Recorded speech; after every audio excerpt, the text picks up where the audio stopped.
और अभी बात करेंगे दरियाए चिनाब और रावी में सैलाब की, जहां मूजो रेलों के बाइस मुल्तान खतरे में है। हेड मोहम्मद वाला को पानी के शदीद दबाव के बाइस हसास करार दे दिया गया है। बंद तोड़ने की तैयारियां और मुशावरत की जा रही है। पानी की सतह 417 फुट होने पर बंद को बारूद से उड़ा दिया जाएगा ताकि हेड मोहम्मद वाला पुल और मुल्तान को सैलाब से महफूज रखा जा सके। पीर महल में दरियाए रावी की लहरें बुलंद होने लगीं। हेड सिदनाई माई सफूरा के मकाम पर बंद तोड़ने के लिए बारूदी मवाद नस्ब कर दिया गया है। कबीरवाला में भी दरियाए रावी पर निकासू बंद तोड़ने की तैयारियां। इलाका मकीनों को माल मवेशियों समेत महफूज मकामात पर मुंतकिली के लिए मसाजिद से ऐलानात करके खबरदार किया जा रहा है। हुकूमत पंजाब की तरफ से ऐलान किया जाता है, निकासू वाला बंद तोड़ रहे हैं, अपने माल मवेशी को महफूज जगह पर ले जाएं। हुकूमत पंजाब की तरफ से ऐलान किया जाता है, निकासू वाला बंद तोड़ रहे हैं, अपने माल मवेशी को महफूज जगह पर ले जाएं। नाजरीन, पंजाब के मुख्तलिफ शहरों में सैलाबी सूरत हाल है। लोग नकल मकानी पर मजबूर हैं। सैलाबी रेला गुजरने वाला है और गन्ना सिंह वाला के मुकाम पर 30 के करीब देहात ज़ेर-ए-आब आ चुके हैं। ताज़ा तरीन सूरत हाल क्या है जानते अपने नुमाइंदगान से जो कि मुख्तलिफ शहरों में मौजूद हैं। हमारे साथ मुल्तान में मौजूद है मकसूद चौहान, चीचा वत्ती से हमें ज्वाइन किया मुकरम खान ने, पिंडी भटिया में अब्बास नकवी मौजूद हैं और तांदेवाला में यूसुफ चीमा हमारे साथ मौजूद हैं। सबसे पहले हम पिंडी भटिया का रुख करते हैं, वहाँ पर अब्बास मौजूद हैं। अब्बास, मुझे बताइएगा कि यहाँ पर क्या सिचुएशन देख रहे हैं आप और रेस्क्यू ऑपरेशन कहाँ तक पहुँचा है? जी देखें, इस वक्त मैं पिंडी भटिया के इलाके बाग़ नौ में मौजूद हूँ और यहाँ पर तकरीबन 164 के करीब जो देहात है वो ज़ेर-ए-आब आए थे। इस वक्त एक फैमिली जो है मेरे साथ खड़ी हुई है, मनाजिर अली उनका नाम है और उनसे इस हवाले से बात करते हैं। जी मनाजिर, ये बताइएगा कि क्या सूरत हाल है और क्या यहाँ कोई रिलीफ के लिए आपके पास पहुँचा है? जी बिल्कुल नहीं, इधर कोई हमारे लिए रिलीफ नहीं, कोई इमदादी कार्रवाई नहीं की गई और हम जो हैं इधर 4-5 दिन से इधर जो है ना रस्ते पे ही बैठे हैं। कोई खाने पीने के लिए कोई चीज़ अवेल नहीं की गई और हमारे कोई इमदादी कार्रवाई नहीं है। तो हुकूमती क़यादत की जानिब से कोई आपसे रब्ता नहीं किया किसी ने? नहीं, बिल्कुल नहीं किया गया और इधर दवाइयों के लिए ये वो गुज़र रहे हैं, इधर से गुज़र जाते हैं, आते हैं जाते हैं। हमारा जो ये आप देख रहे हैं भैंसें हैं, इधर सब कुछ खाने पीने के लिए भी कोई चीज़ें नहीं है। हमारी फैमिली जो है पीछे भी, हम पीछे के रिहायशी हैं, उधर से इधर आए हैं, इधर भी पानी आ गया। अब हमारी फैमिली जो है रोड के उस पार बैठी हुई है। बिल्कुल हुकूमत की जानिब से कोई इमदादी कार्रवाई नहीं की गई। जी, मनाजिर अली का ये कहना है कि हुकूमत की जानिब से यकीनी तौर पर इंतजाम की कारकर्दगी पर बड़ा सवालिया निशान है। अब्बास हमारे साथ ही रहेगा, हम रुख करते हैं मुल्तान का, वहाँ पर मकसूद चौहान ने हमें ज्वाइन किया है। मकसूद, आप यहाँ पर क्या मनाजिर देख रहे हैं और यहाँ पर क्या कारकर्दगी है इंतजामिया की? हाँ जी बिल्कुल, सैलाबी रेला जो है इस वक्त मुल्तान की हदूद में दाखिल हो चुका है। झोंक वैन से ये दाखिल हुआ है और उसके बाद इसने इनायतपुर और उसके साथ साथ नवापुर अव्वल नवापुर दोम से होता हुआ इस वक्त गरे वाला मकाम पर जो है वो पहुंच चुका है। मैं इस वक्त गरे वाला के मकाम पर मौजूद हूँ जहाँ पे इस वक्त पानी की जो सतह है वो 4,10,000 क्यूसेक तक पहुंच चुकी है, जिसके बायस जो इंतज़ामिया उसकी जानिब से जो है यहाँ पर बैरियर्स लगा दिए गए हैं ताकि आवाम को जो है दूसरी सैलाब वाली साइड पर जाके ना जाने दिया जा सके। और इस वक्त इंतज़ामिया की जानिब से यहाँ पर हैवी मशीनरी भी खड़ी की गई है और यहाँ पर जो ब्रिज पॉइंट है वहाँ पर जो है पूरा जो है पाक फौज की जानिब से कंट्रोल संभाल लिया गया। अगर खतरनाक सूरत हाल अख्तियार करता है सैलाबी रेला तो उस ब्रिज पॉइंट को जो है ब्लास्ट किया जाएगा ताकि पानी को जो है आगे शुजाबाद और जलालपुर वाला की तरफ रवाना किया जा सके। और उसके साथ साथ यहाँ पे हमने देखा कि डॉल्फिन फोर्स, पंजाब पुलिस और ट्रैफिक पुलिस भी यहाँ पे पहुँच चुकी है जो ट्रैफिक को कंट्रोल कर रही है और जो ट्रैफिक यहाँ की हेड मोहम्मद की तरफ आ रही है उसको डाइवर्ट किया जा रहा है कि वापस वो शहर की तरफ जाए। और इसी हवाले से यहाँ पर तमाम तरह इकदाम हैं। ये रेस्क्यू ऑपरेशन भी यहाँ पर टीमें यहाँ पे पहुँच चुकी हैं और रेस्क्यू ऑपरेशन भी यहाँ पे किया जा रहा है जो मजीद रेस्क्यू ऑपरेशन जारी है। हमारे साथ ही रहेगा, हम तांदियावाला का रुख करते हैं और हमारे साथ मौजूद हैं यूसुफ, उनको शामिल गुफ्तगू करते हैं। यूसुफ, आप बताएगा यहाँ पर रेस्क्यू ऑपरेशन के हवाले से क्या कुछ चल रहा है, इवैक्यूएशन का अमल कहाँ तक पहुँच रहा है?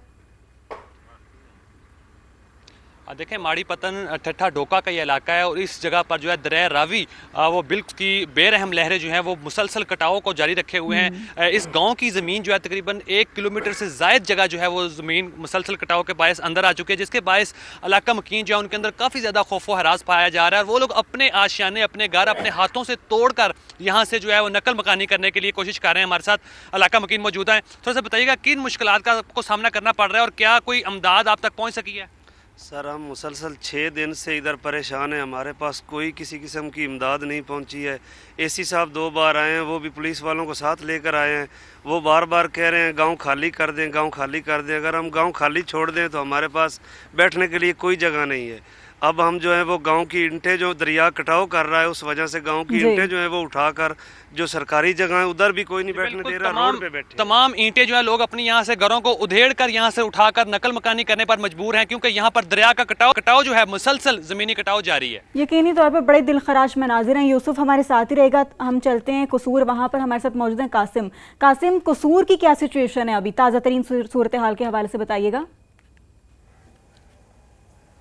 देखिए गंडा सिंह वाला का ये जो मकाम है इसके 30 के करीब देहात है, जहाँ पर एक देहात के अंदर बताया गया है कि तकरीबन 1000 मवेशी मौजूद हैं, जिसमें बकरियां भी हैं, जिसमें बड़े भी हैं, और मजमूई तौर पर ये 30,000 के करीब मवेशी हैं जो मुंतज़िर हैं कि उनको जो है वो चारा या खुराक जो है वो दी जाए। ताहम उनके जो मालिकान हैं, जो मवेशी के मालिकान हैं, वो ये कहते हैं कि अभी तक उनके मवेशियों के मुताबिक उनको खुराक नहीं दी जा रही। दूसरा यहाँ के जो देहात हैं, यहाँ 253 क्यूसेक जो सैलाबी पानी का बहाव रिकॉर्ड किया गया था एक दिन पहले, जिसके बाद जो गेज जो है वो बाकायदा तौर पर अब मैयर नहीं करी, लेकिन यहाँ पर 12 फीट जो है ना पानी की जो है वो गहराई है। और यहाँ जो दरिया सतलुज से जो पानी आ रही, जितनी भी ज़मीनें हैं, यहाँ पर मकई की काश्त की गई थी, यहाँ धान की काश्त की गई थी, यहाँ पर फलों के बाग थे, दूसरा जानवरों के चारे जो इन्होंने उनको उगाए हुए थे फसलों में, वो मुकम्मल तौर पर तबाह हो चुके हैं। अभी भी ये लोग खौफजदा हैं, चूँकि अब एक और इंतबाह है सैलाबी रेले का इंतहाई ऊँचे दर्जे के हवाले से ये खौफजदा है कि अब आगे पता नहीं क्या होता है। लेकिन अभी ये लोग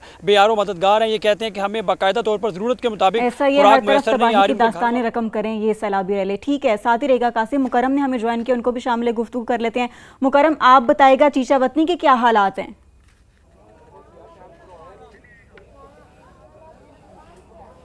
जी बिल्कुल, दरिया रावी से निकलने वाले मूज और रेले जो हैं उन्होंने चीचा वतनी के जो इलाके हैं और उसकी जो बस्तियां हैं वहाँ पर जो है वो तबाही मचाई है और लोग हैं वो काफ़ी परेशान हैं। और जो इलाके हैं ख़ास तौर पे अगर बात की जाए पुरानी चीचा वतनी की और उसके साथ साथ बस्ती अमीर आबाद समेत जो मुतअद्दिद इलाके हैं जो सैलाब से इफ़ेक्टेड हैं, उन इलाकों को जो है वो उसका जो रास्ता है वो बंद कर दिया गया है आमदोरफ्त के लिए। और जो मुतासरीन है ख़ास तौर पर वो हुकूमत से जो है वो शिकवा करते दिखाई दे रहे हैं कि उनके नुकसानात हो चुके हैं, उनके बागात, फसलात, घर, जानवर, तमाम चीज़ें जो हैं वो सब कुछ ख़त्म हो चुकी हैं। नुमाइंदगान जो हैं हुकूमती नुमाइंदे वो यहाँ पर चक्कर तो लगा रहे हैं लेकिन उनकी इमदाद नहीं की जा रही। कुछ मुतासरीन मेरे साथ मौजूद हैं, उनसे बात करने की कोशिश करते हैं। क्या कहना चाहेंगे, जब सैलाब आया क्या हुआ? कोई सुनने आ रहा है आपकी बात? कोई भी नहीं सुनने आया जी, परेशानी बनी है, मकान गिर गया है, जानवर जड़े चारे तू तंग है गए, बहुत औखे है गए बस्ती आए लोग, घर वाले बच्चे जड़े साइड पे चले गए हैं, आप अकेले हैं। आज बिल्कुल इनकी जानिब से ये कहना है कि बच्चों को जो है जो यकीनी तौर पर मुकरम शहरी परेशान हैं, फसलें बह गई हैं, घरों को नुकसान पहुंचे, इंफ्रास्ट्रक्चर को नुकसान पहुंचे। हमारे नुमाइंदगान मुसलसल हमें अपडेट कर रहे हैं। आप सबका बहुत शुक्रिया, आपसे तफसीलात लेते रहेंगे।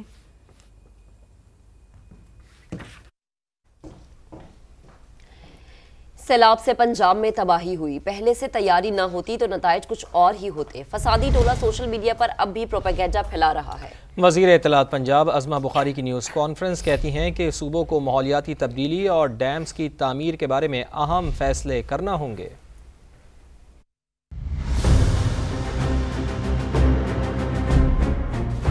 तीनों दरियाओं पर एक ही वक्त में इंडिया के तीनों हिस्सों से जो है वो पानी का आना, अगर ये प्रिपेयर्डनेस ना होती तो खुदा न खास्ता इतना बड़ा नुकसान हो सकता था कि जो शायद रिपेयरेबल भी ना होता। पाकिस्तान को भी क्लाइमेट चेंज से ज़्यादा इफेक्टेड मुल्क है, इसको और बेहतर फैसले करने पड़ेंगे। सुबह सियासत, मुझे ये सूट करता है, मुझे वो सूट नहीं करता, इससे निकल के अब हमें एक कौम की तरह कुछ फैसले करने पड़ेंगे। हमें 80 डैम्स के ऊपर काम करने की ज़रूरत है। जब डैम बनने की बात आती है तो एक अजीब किस्म की एक लड़ाई एक वो शुरू हो जाती है। जब भी पाकिस्तान की कौम मुश्किल में आती है ये निकल आते हैं ये मखलूक और वो एक प्रोपेगेंडा और एक जो है वो अफरा तफरी पैदा करने की जो सूरत हाल वो पैदा करते हैं। सोशल मीडिया पे भांत भांत की बोली चल रही है।